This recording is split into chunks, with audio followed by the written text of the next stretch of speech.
Juan Kuznetsov secó el sudor de su frente, hurgando en el polvoriento ático de su casa de campo. A sus 38 años, profesor de historia en una escuela secundaria, aún poseía la energía suficiente para afrontar proyectos de fin de semana, como la limpieza de este espacio tan descuidado. ¿Qué es esto?, murmuró para sí mismo, sacando de debajo de una pila de revistas viejas un álbum de fotos desgastado de cuero. Instalado sobre un viejo baúl, Juan abrió la portada. Una oleada de nostalgia lo invadió mientras hojeaba las fotografías de su familia. Su mirada se detuvo en un retrato familiar reciente. Ana ha crecido tanto, pensó, observando los rasgos faciales de su hija de 14 años. Algo se le quedó grabado en la memoria. Dio vuelta la página hasta una fotografía de él mismo a la misma edad, comparándolos. Las diferencias eran apenas perceptibles, pero innegables. Ana tenía la nariz un poco respingona, y los ojos, aunque azules como los suyos, tenían una forma almendrada que él no encontraba en su árbol genealógico. Juan pasó a la fotografía de Daniel, de 12 años. El tono de piel del niño era un poco más oscuro que el suyo, y el cabello, de un marrón más intenso. Probablemente nada grave, se dijo, intentando ignorar la creciente inquietud.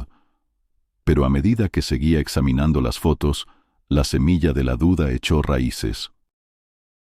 Más tarde esa noche, después de que los niños se durmieron, Juan se encontró inclinado sobre su computadora portátil, en la tenue luz de su estudio. Sus dedos vacilaban sobre el teclado antes de que finalmente tecleara: pruebas de ADN. ¿Qué haces, Juan?, la voz de Cristina lo sorprendió.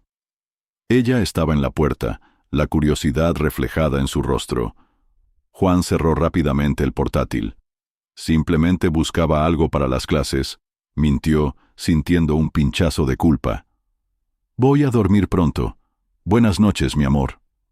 Juan volvió a abrir el portátil y las páginas de los kits de prueba de ADN. Su corazón latía con fuerza mientras hacía clic en confirmar compra, preguntándose qué verdades revelarían los resultados. Las semanas se sucedieron, cada día era un tormento mientras Juan esperaba los resultados del ADN. Descubrió que examinaba los rasgos faciales de sus hijos durante el desayuno, buscando alguna semejanza con él o con Cristina. Finalmente, llegó el correo electrónico. Con manos temblorosas, Juan abrió el archivo adjunto. Sus propios resultados mostraron exactamente lo que esperaba, una mezcla de sangre irlandesa y otra europea. Pero los resultados de Ana y Daniel le helaron la sangre. Ambos mostraron un porcentaje significativo de ascendencia mexicana.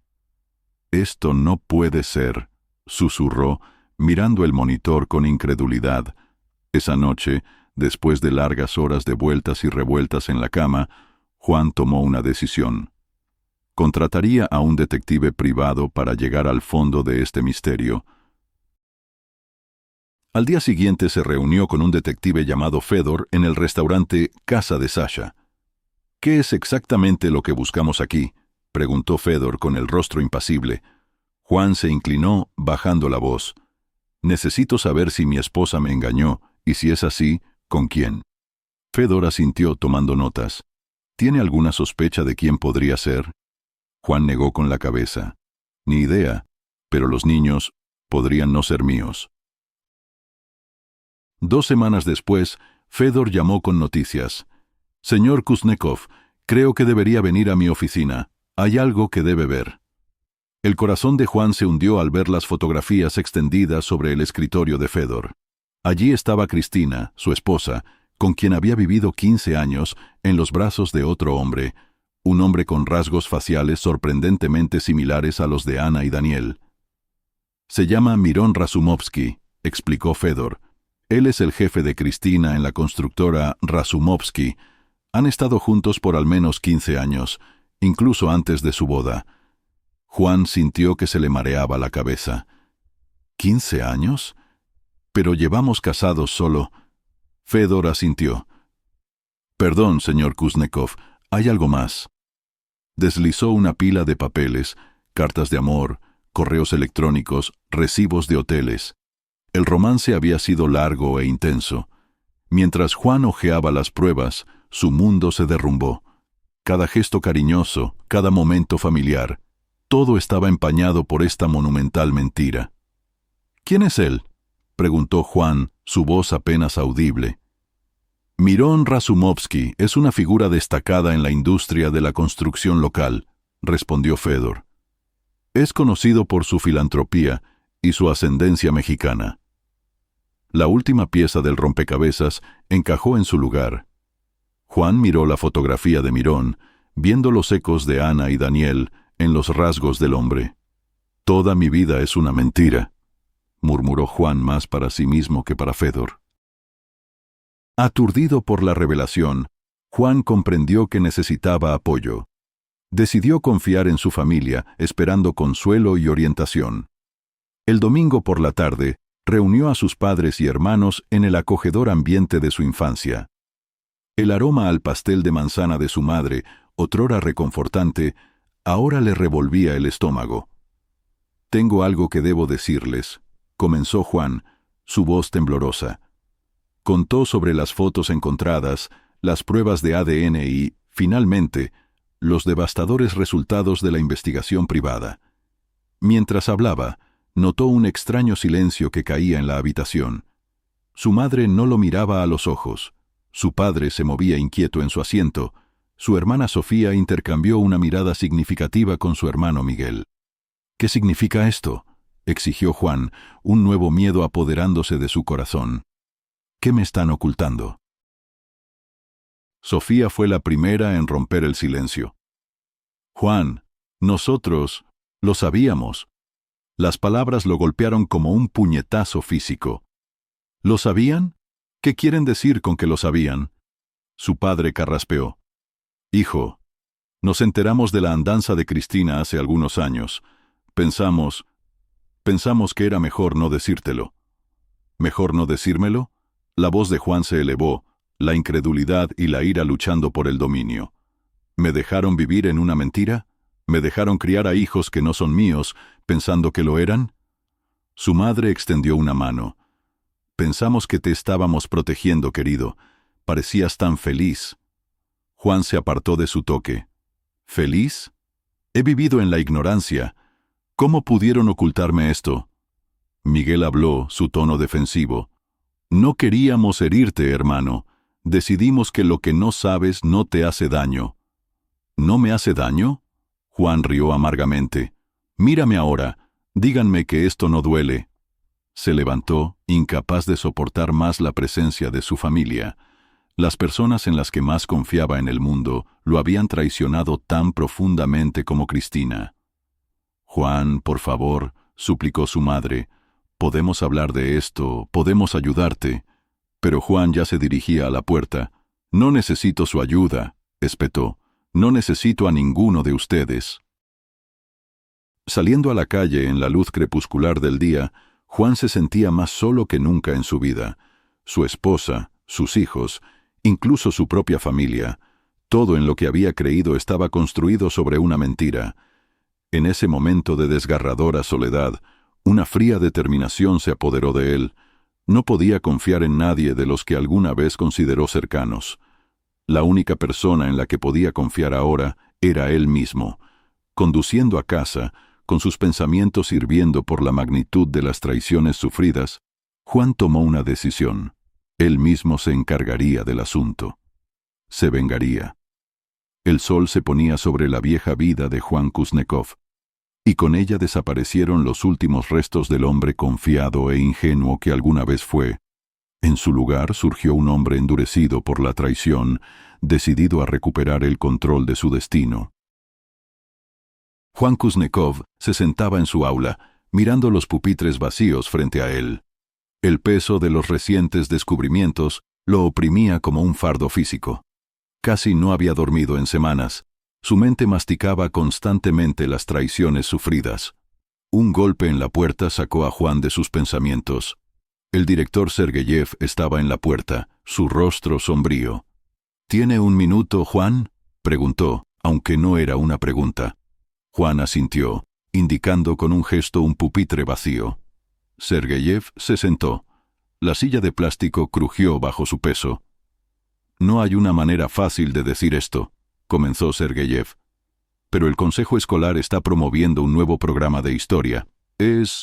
No es muy bueno». Las cejas de Juan se fruncieron. «¿Qué quiere decir con que no es muy bueno?» Sergeyev suspiró, sacando una carpeta de su maletín. «Mírelo usted mismo». Cuando Juan hojeó los documentos, su ceño se profundizó. Los cambios propuestos no eran simplemente no muy buenos, eran una descarada supresión de eventos históricos. «Esto es», murmuró Juan, y luego recordó con quién estaba hablando. «Perdón, quería decir, pero...» Sergeyev asintió. «Tiene razón, así es. Pero el Consejo está bajo presión de grandes patrocinadores. Lo están imponiendo, nos guste o no». Juan sintió que la familiar ira subía en su pecho. Era la misma ira que lo había consumido desde que conoció la verdad sobre su familia. Pero esto era algo con lo que podía luchar. «No podemos permitirlo», dijo, su voz tranquila y decidida. Sergeyev levantó una ceja. «¿Nosotros, Juan?» Sergeyev, aunque comprensivo, alzó las manos. «El Consejo, demonios, el Consejo». «Estos niños merecen algo mejor», lo interrumpió Juan. «Merecen la verdad».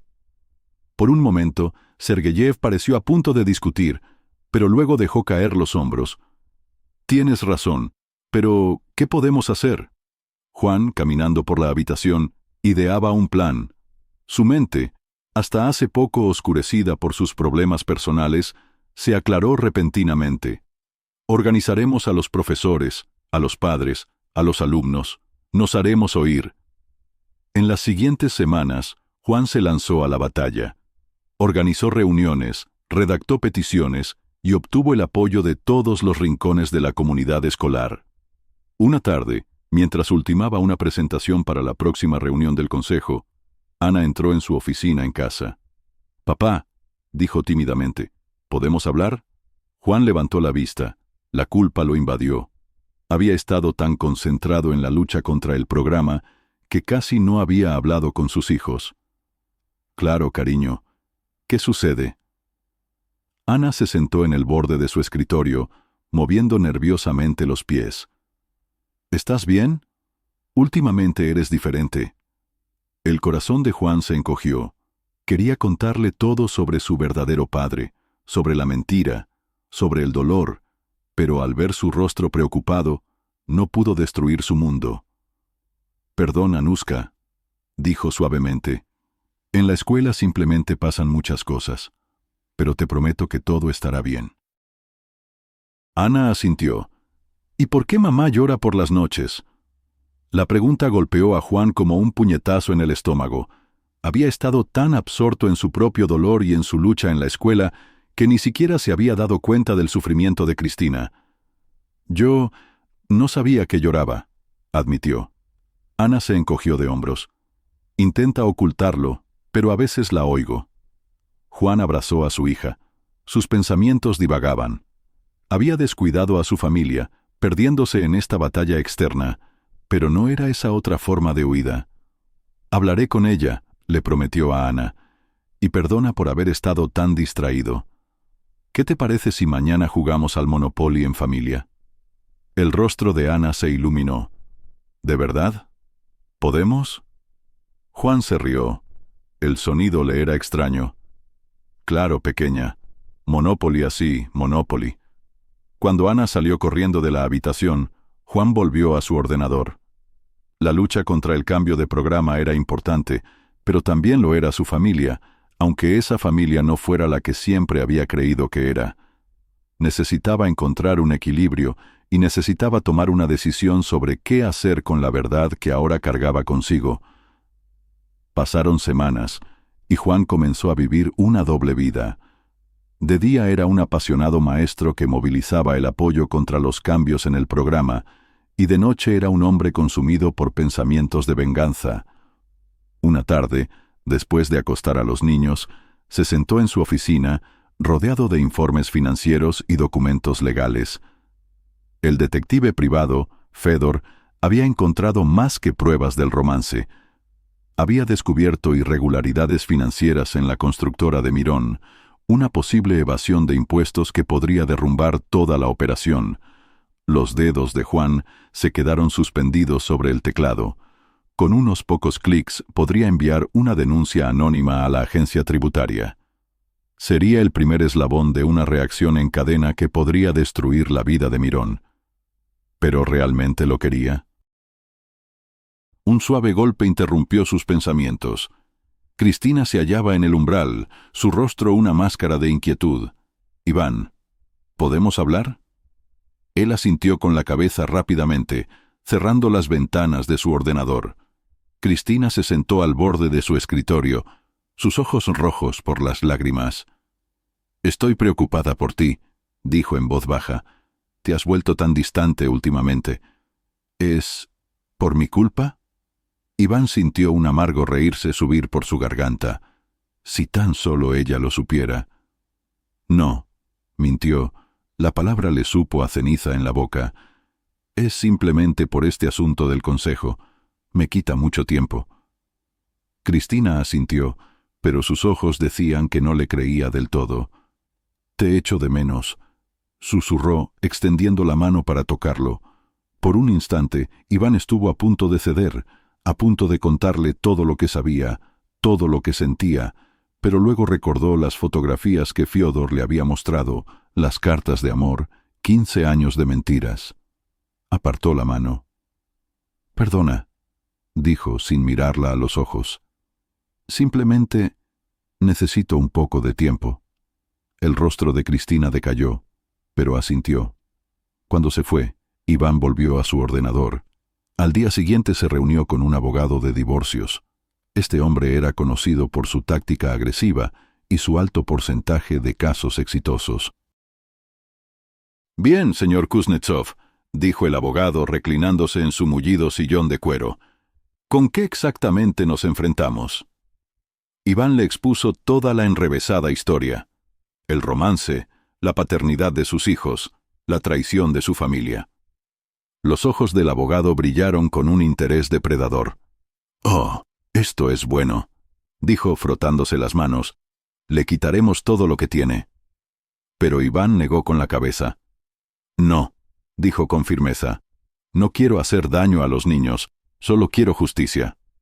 El abogado asintió, pero Iván vio decepción en sus ojos. «Bien, haremos lo que usted diga. Pero créame, en estos casos es mejor golpear rápido y con fuerza». Al salir de la oficina, Iván sentía una mezcla de alivio y nerviosismo. No había vuelta atrás. Durante las siguientes semanas, Iván ejecutó metódicamente su plan. Vendió silenciosamente los bienes comunes, transfiriendo el dinero a cuentas a las que solo él tenía acceso. Recopiló todas las pruebas que Fiodor había encontrado, creando un caso irrefutable contra Cristina y Mirón. Y luego, una noche, cuando estaba seguro de que Cristina dormía, llamó a la agencia tributaria. Su voz temblaba mientras describía la evasión fiscal en la empresa de Mirón, pero se obligó a sí mismo a llegar hasta el final. Al colgar el teléfono, Iván sintió una extraña mezcla de emociones. Una parte de él se regocijaba, finalmente actuando después de semanas de impotente ira, pero otra parte sentía un vacío, preguntándose si este camino de venganza traería el cierre que buscaba. Desechó sus dudas. Había llegado demasiado lejos para retroceder ahora. Llegó la noche del baile benéfico de la empresa de Mirón, e Iván se paró frente a su espejo en el dormitorio, acomodando nerviosamente su corbata. Cristina apareció detrás de él, resplandeciente con un brillante vestido de noche. «Te ves estupendo», dijo, mirándolo a los ojos en el espejo. Iván sonrió con dificultad. «Gracias, tú también te ves magnífica». Por un momento casi vaciló. La mujer del espejo era la misma en la que se había enamorado años atrás, pero luego recordó la mentira, la traición, y su determinación se fortaleció de nuevo. El baile se celebraba en el lujoso salón de los espejos del restaurante Campana Real. Las lámparas de cristal arrojaban una cálida luz sobre la multitud de la élite constructora de la ciudad. Iván observó cómo Cristina se movía entre la multitud, riendo y conversando con facilidad. Estaba en su elemento, la esposa perfecta de un jefe corporativo, y entonces lo vio, Mirón Razumovsky, brillando con un smoking hecho a medida. Los puños de Iván se cerraron involuntariamente. Ese era el hombre que era el padre de sus hijos, que había dormido con su esposa durante 15 años. La velada continuó, Iván esperando. Él mantenía una conversación social, sorbiendo un vaso de whisky y esperando su momento. Finalmente, Mirón subió al escenario. Su voz resonó en la sala, llena de confianza y encanto. «Damas y caballeros», comenzó. Mirón estaba eufórico, anunciando el año más exitoso en la historia de la empresa. El futuro de Razumovsky Stroy nunca ha lucido tan brillante. La multitud estalló en aplausos. Iván vio su oportunidad. Con un paso decidido, se dirigió al podio. Sintió la mirada de Cristina. En sus ojos se leían desconcierto y ansiedad. «Disculpen», dijo Iván, su voz cortando los aplausos. «Necesito añadir algo». La sonrisa de Mirón vaciló un instante antes de recomponerse. «Claro, Iván. Damas y caballeros, Iván Kuznetsov, esposo de nuestra encantadora jefa de personal, Cristina». Iván tomó el micrófono, su corazón martilleando en su pecho. Este era el momento de la verdad. «Gracias, Mirón», dijo, su voz serena a pesar del nerviosismo. «Solo quería felicitarte por tu éxito. Es verdaderamente extraordinario lo que has construido aquí». Hizo una pausa, recorriendo la sala con la mirada. Cristina se quedó petrificada, su rostro pálido. «Pero creo que ha llegado el momento de que seamos honestos unos con otros», continuó Iván, «sobre los verdaderos cimientos del éxito de esta empresa». Sacó una carpeta de su chaqueta. «Tengo aquí los resultados de las pruebas de ADN que demuestran que Mirón Razumovsky es el padre biológico de mis hijos. También tengo pruebas de un romance de 15 años entre el señor Razumovsky y mi esposa, Cristina». La sala estalló en suspiros y murmullos. El rostro de Mirón se volvió ceniciento, los nudillos se le pusieron blancos por la tensión al apretar el podio. «Pero eso no es todo», insistió Iván, su voz elevándose por encima del murmullo. «También tengo documentos que detallan años de evasión fiscal y malversación de fondos en Razumovsky Stroy, documentos que ahora están en manos de la agencia tributaria y las autoridades». La sala cayó en el caos. Los miembros del consejo se pusieron de pie, gritando preguntas, los inversores se lanzaron hacia las salidas, y en el centro de todo esto estaban Mirón y Cristina, su cuidadosamente construido mundo derrumbándose a su alrededor. Iván observó cómo el dueño de la empresa, con el rostro rojo de ira, se abalanzó sobre Mirón. «Estás despedido», rugió, «y no dudes que cooperaré plenamente con todas las investigaciones». Cristina, tambaleándose, se dirigió hacia Iván, las lágrimas cayendo por su rostro. «Iván», suplicó, «¿cómo pudiste?» Iván la miró, sintiendo una extraña mezcla de satisfacción y tristeza. «¿Cómo pude?», preguntó en voz baja. «¿Y tú, Cristina? 15 años de mentiras. Todo nuestro matrimonio. Todo fue un engaño». Mientras la seguridad comenzaba a despejar la sala, Iván se dio la vuelta y se marchó. Detrás de él escuchó los sollozos de Cristina y los intentos de Mirón por calmar a los miembros del consejo furiosos, pero no miró hacia atrás. En la calle, el fresco aire nocturno lo golpeó como una bofetada. Se aflojó la corbata, respirando profundamente. Todo había terminado. Su venganza se había consumado. Pero allí de pie, observando el caos que se desarrollaba a través de las ventanas del salón de baile, Iván no sintió ni alegría ni triunfo, solo un vacío donde alguna vez había ardido su ira. Detuvo un taxi, dándole al conductor la dirección de su casa. Mientras las luces de la ciudad destellaban por la ventana, Iván se preguntaba qué sería lo siguiente. Había destruido la mentira que era su vida.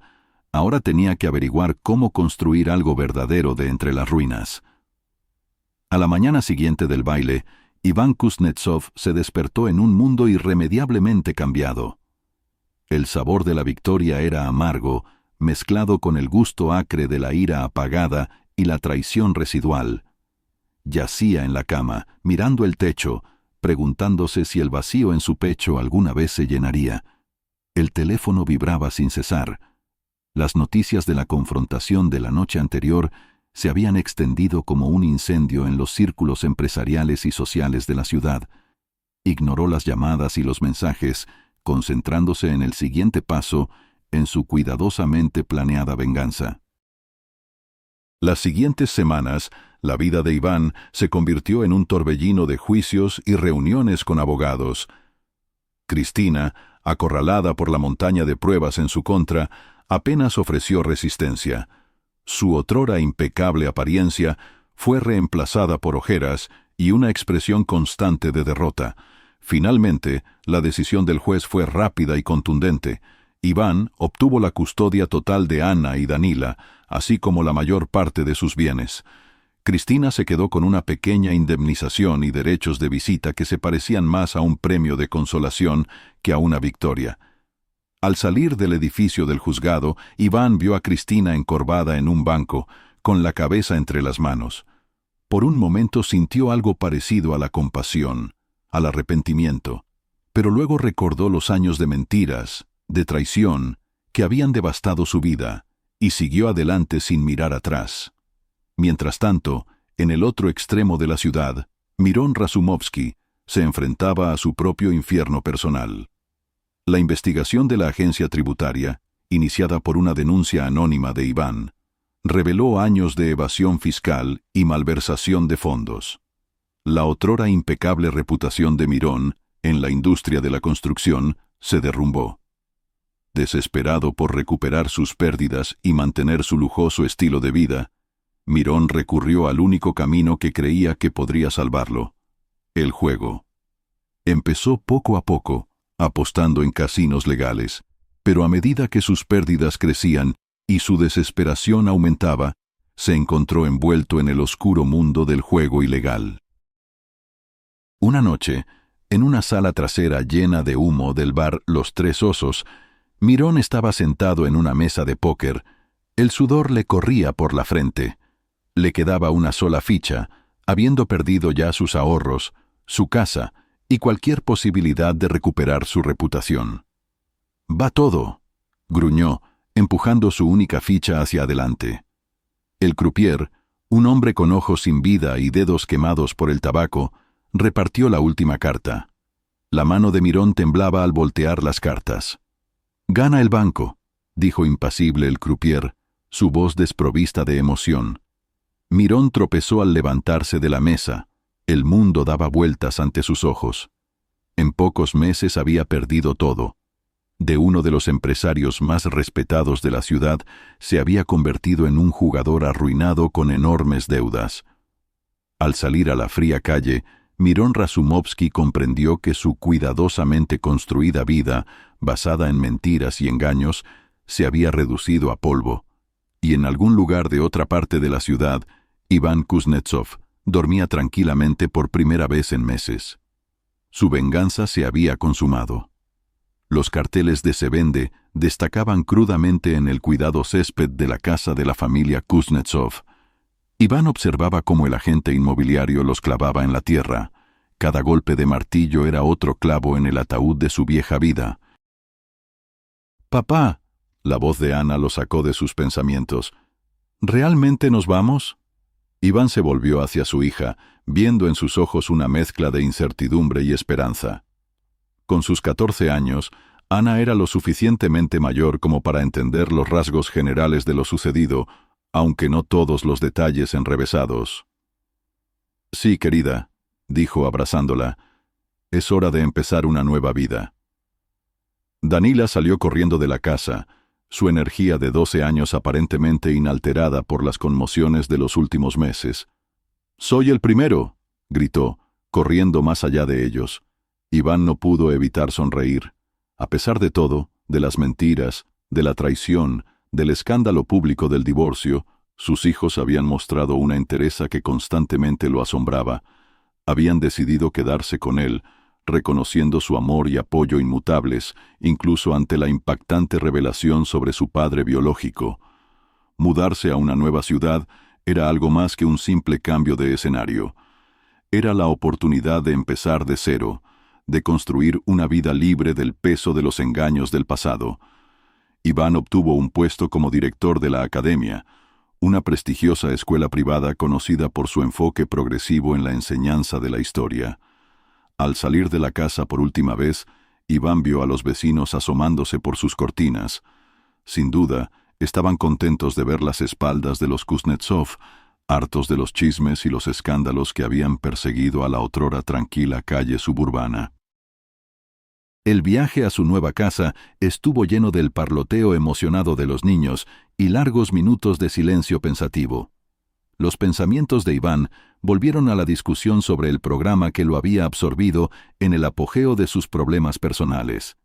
Su victoria en esa lucha le había valido un amplio reconocimiento en los círculos educativos, abriéndole puertas con las que nunca había soñado. Iván sintió cómo la carga se le caía de los hombros. La ira que lo había guiado durante tanto tiempo comenzó a disiparse, reemplazada por un prudente optimismo hacia el futuro. Su nueva casa era más pequeña que la anterior, pero de alguna manera más luminosa. Los grandes ventanales dejaban pasar el sol, iluminando las habitaciones que parecían contener la promesa de un nuevo comienzo. Mientras Ana y Danila corrían por la casa, ocupando los dormitorios y discutiendo por los armarios, Iván se quedó en el vacío salón, mirando a su alrededor. Las primeras semanas en su nueva ciudad fueron un torbellino de desembalaje, preparación para la escuela y conocimiento de la comunidad local. Iván se lanzó a su nuevo trabajo en la academia, deseando tener un impacto positivo en la vida de sus alumnos. Fue en ese momento cuando Iván comprendió que no solo necesitaba seguir adelante, sino que también necesitaba sanar. La traición que había sufrido había dejado profundas cicatrices que no desaparecerían sin un esfuerzo consciente. De manera espontánea, decidió crear un grupo de apoyo para personas que habían sido traicionadas por sus cónyuges. La primera reunión tuvo lugar en una pequeña sala del centro comunitario local con 3 participantes, además de él mismo. «Me llamo Iván», comenzó, su voz temblando un poco. «Y estoy aquí porque mi esposa, con la que llevé 15 años casado, tuvo un romance con su jefe. Un romance que resultó en 2 hijos a los que yo creía míos», decía Iván, sintiendo cómo la carga se le quitaba de los hombros. El simple acto de desahogo, de expresar su verdad ante quienes lo entendían, fue una catarsis que no había anticipado. Semana tras semana, el grupo crecía. Personas de todos los estratos sociales, unidas por la amenaza común de la traición, encontraban consuelo y fortaleza en las historias de los demás. Iván descubrió el sentido de su vida ayudando a otros a navegar las turbulentas aguas de la confianza rota y las relaciones destruidas. Fue en una de esas reuniones donde Iván conoció a Alejandra por primera vez. Ella se sentaba callada en la parte trasera de la sala, su cabello oscuro enmarcando un rostro que reflejaba fuerza y vulnerabilidad a la vez. Cuando finalmente habló, su historia de traición y resistencia resonó profundamente en Iván. Después de la reunión, permanecieron un rato más, conversando con facilidad. Alejandra, como resultó, también era educadora, profesora de historia en una escuela cercana. «He oído cosas maravillosas sobre lo que haces en la academia», dijo ella con un brillo de admiración en los ojos. «Tu enfoque en la enseñanza de la historia es inspirador». Iván sintió un calor extenderse por su pecho, una sensación que no había experimentado en mucho tiempo. «Gracias», respondió con sinceridad. «No ha sido fácil, pero ha valido la pena». A medida que las semanas se convertían en meses, la amistad entre Iván y Alejandra se fortaleció. Se estimulaban intelectualmente, compartiendo ideas sobre la educación y la vida. Ella lo inspiraba a ampliar sus horizontes, a pensar de forma innovadora. Una tarde, paseando por el parque local después de una discusión particularmente intensa sobre el papel de la educación y la justicia social, Iván comprendió que algo había cambiado. El vacío en su pecho, que había cargado durante tanto tiempo, se llenaba de algo nuevo, algo lleno de esperanza.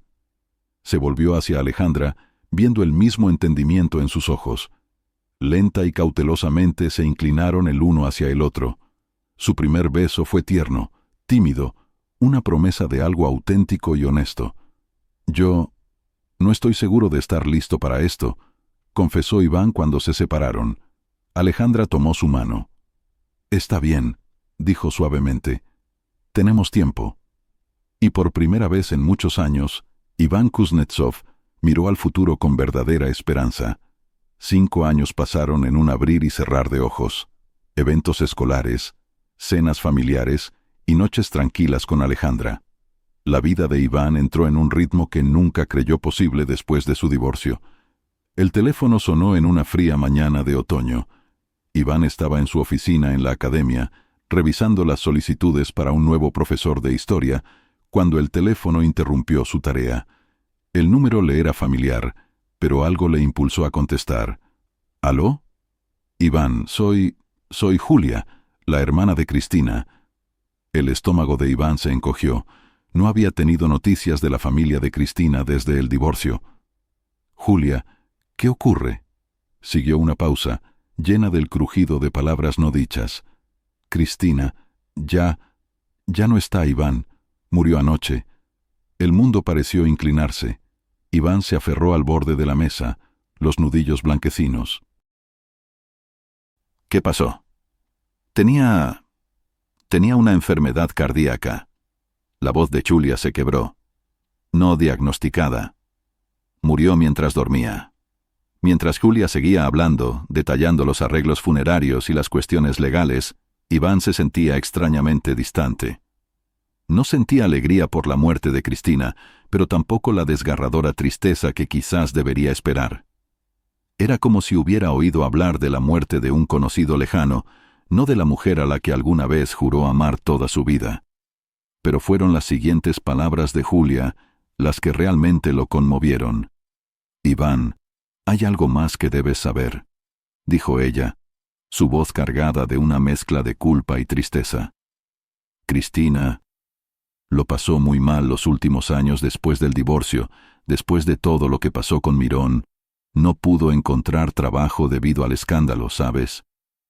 Iván escuchó en silencio aturdido mientras Julia describía los últimos años de Cristina. Su incapacidad para encontrar trabajo en recursos humanos o en cualquier estructura corporativa, obligada a trabajar como limpiadora, viviendo en un pequeño y destartalado apartamento, apenas sobreviviendo. «¿Y Mirón?», preguntó Iván sin saber por qué le importaba. «Ese miserable huyó a otro país hace aproximadamente 1 año». La amarga risa de Julia resonó por el teléfono. «Debido a deudas de juego, por lo que entiendo. Dejó a Cristina sola para que se las arreglara». Cuando terminó la llamada, Iván se quedó sentado en su oficina. La quietud lo oprimía. La vida que había construido en los últimos 5 años de pronto parecía frágil, como si los fantasmas de su pasado pudieran en cualquier momento extender sus manos y destruirla. Esa misma tarde, reunió a Ana y a Daniel en la sala de estar. Alejandra estaba sentada a su lado, un apoyo silencioso. «Chicos», comenzó Iván, su voz serena a pesar de la tormenta en su corazón.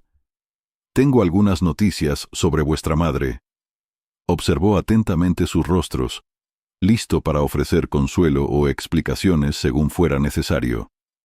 Pero sus hijos, ahora adultos, recibieron la noticia con una madurez que a la vez los sorprendió y entristeció. «¿Crees que deberíamos ir al funeral?», preguntó Ana suavemente. Iván miró a su hija, viendo en sus facciones los ecos de Cristina. «Creo que eso es algo que debemos decidir juntos», dijo con suavidad. «Es normal si quieren ir, y es normal si no quieren».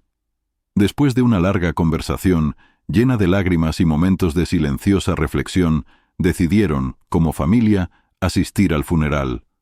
No por obligación, comprendió Iván, sino como un acto de cierre, el capítulo final de una historia que había moldeado sus vidas. El día del funeral fue gris y fresco. Iván se encontraba entre Ana y Daniel junto a la tumba, sus manos fuertemente entrelazadas en las suyas. Mientras el sacerdote recitaba las oraciones finales, los pensamientos de Iván vagaban, reflexionando sobre el intrincado camino que lo había llevado a ese momento. Su venganza había traído cierta justicia, sí, pero ahí parado, viendo a sus hijos despedirse de la madre que apenas conocían, comprendió que no le había traído felicidad. La felicidad llegó después, gracias a su resistencia, su enfoque en sus hijos y su fidelidad a sus principios. Al volverse para abandonar el cementerio, Iván apretó las manos de sus hijos. Los miró, realmente los miró, y sintió un torrente de gratitud por la vida genuina que ahora llevaban, una vida libre de mentiras y traiciones, construida sobre los cimientos de la honestidad y el amor incondicional. Se dirigieron al estacionamiento, donde Alejandra los esperaba junto al auto. Su presencia evocaba un nuevo capítulo en sus vidas, construido sobre la confianza, la honestidad y los lazos inquebrantables de una familia elegida. Al alejarse del cementerio, dejando atrás el último vínculo físico con su antigua vida, Iván sintió que la paz lo envolvía. El camino por delante era incierto, pero ya no temía el viaje. Tenía a sus hijos, tenía a Alejandra, y tenía una vida construida sobre la verdad. Los fantasmas del pasado siempre estarían ahí, en las sombras de la memoria, pero ya no lo poseían. Iván Kuznetsov se había enfrentado a sus demonios, había sobrevivido a la tormenta de la traición y había salido del otro lado más fuerte.